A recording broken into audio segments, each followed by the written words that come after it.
گوسفند دین فروشان.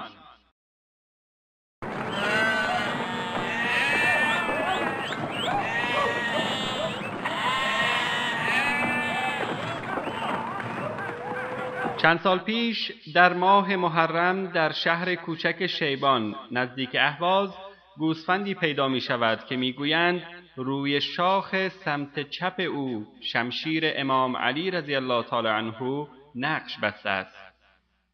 بلافاصله این موضوع دهان به دهان گشته و به یک افسانه مذهبی در منطقه مبدل شده و کم کم به رسانه‌های سراسری نیز کشیده می شود. مردم دسته دسته برای تماشای گوسفند مقدس به سمت شیبان هجوم میبرند و به تدریج شایعات عجیب و شاخدارتری در مورد این گوسفند شاخدار و زبان بسته و از همه جا بیخبر پدید میآید. مثلا اینکه هیچ چاقویی گلوی او را نمیبرد و با بعضی از شیعیان خواص به طور خصوصی صحبت میکند و احتمالاً پشکل و ادرارش هم شفاست.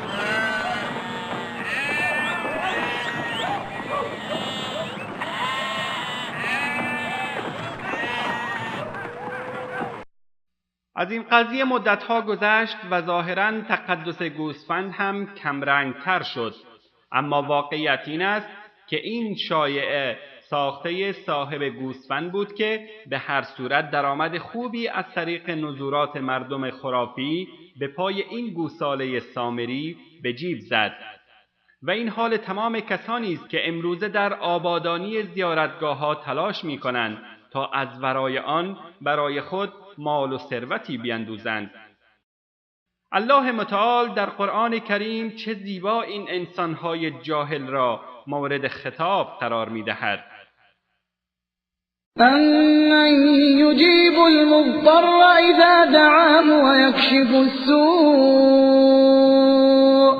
وَيَكْشِفُ السُّوءَ وَيَجْعَلُكُمْ خُلَفَاءَ الْأَرْضِ أَإِلَٰهٌ مَّعَ اللَّهِ قَلِيلًا مَّا تَذَكَّرُونَ. نه بلکه می‌پرسیم آیا کیست که به فریاد مضطر و درمانده می‌رسد و هرگاه او را به کمک بطلبد بلا و گرفتاری او را برطرف می‌کند و شما انسان‌ها را در زمین جانشین می‌سازد؟ آیا معبود دیگری با الله هست؟ واقعاً شما بسیار کم پند می‌گیرید.